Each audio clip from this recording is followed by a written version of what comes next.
Ursula von der Leyen, თქვენ მთავარ საფრთხეს წარმოადგენთ ევროპისთვის. თქვენ ევროპის სირცხვილი და მისი სამარცხვინო დასასრულის მიზეზი გახდებით იმ შემთხვევაში, თუ ძალაუფლებას არ დათმობთ. თქვენ ევროკავშირი ბიუროკრატიულ ციხედ გადააქციეთ, რადგან ნებისმიერ ადამიანს რიყავთ, ვინც გაბედავს საკუთარი აზრის დაფიქსირებას. თქვენ ავიწროვებთ იმ სახელმწიფოებს, რომელთაც სურთ იყვნენ სუვერენულები. აშანტაჟებთ ადგილობრივ მთავრობებს, თუ ისინი უარს ამბობენ თქვენს ავადმყოფურ პოლიტიკურ კურსზე, მაგრამ უნგრეთი თქვენი მარიონეტი არ არის. და მე, ვიქტორ ორბანი, პირდაპირ გეუბნებით. გეყოთ ევროპის განადგურება. თქვენ მუდმივად დემოკრატიაზე საუბრობთ, თუმცა ვერ ხედავთ თავად რა დღეში ჩააგდეთ დემოკრატია. თქვენ ავიწროვებთ მათ, ვინც არ გეთანხმებათ. აწესებთ ცენზურას და მხარს უჭერთ ბრიუსელის ელიტურ დიქტატურას. თქვენ სანქციების ომი გამოუცხადეთ რუსეთს, მაგრამ ამის შედეგად არა რუსეთი, არამედ ევროპელები იტანჯებიან. სწორედ გერმანელი მშრომელები კარგავენ სამუშაოს. სწორედ ფრანგი ფერმერები არიან გაკოტრების ზღვარზე. სწორედ უნგრელებს მოუწევთ ორჯერ მეტი გადაიხადონ გაზის საფასურში. თქვენ ჩვენ ფეხებზე კიდივართ.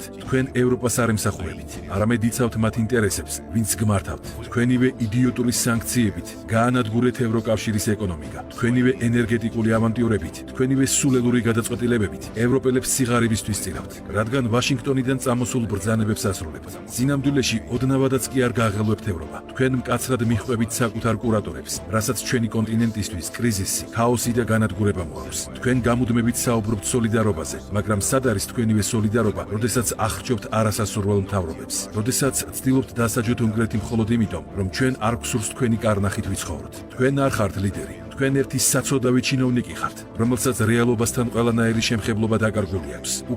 უკრაინა თქვენ საერთოდ არ გადარდებთ. ეს უბრალოდ ხელსაყრელი მიზეზია თქვენი კატასტროფული პოლიტიკის გასაგრძელებლად. თქვენ ევროპას უსკროლში მიაქანებთ და თუ ვინმე არ შეგაჩერებთ, ევროკავშირი თქვენივე ხელმძღვანელობის პერიოდში დაიშლება. კარგად გახსოვდეთ, ურსულა, ევროპა ნელ-ნელა იღვიძებს და ხალხს აღარ სჯერა თქვენი ყალბი გამოსვლების. თქვენი მმართველობა მხოლოდ და მხოლოდ უკმაყოფილებას და განრისხებას იწვევს. თუ ფიქრობთ, რომ უნგრეთი დაექვემდებარება თქვენს დიქტატს, მაშინ ძალიან ცდებით. ჩვენ სუვერენული სახელმწიფო ვართ და არ მოგცემთ უფლებას ჩვენი ერი და ჩვენი დამოუკიდებლობა გაანადგუროთ. თქვენი მმართველობის დრო იწურება და ისტორიულ სამსჯავროს ვერსად დაემალებით, რომელიც იმ ყველაფრისთვის გაგებინებთ პასუხს, რაც ევროპას დამართეთ.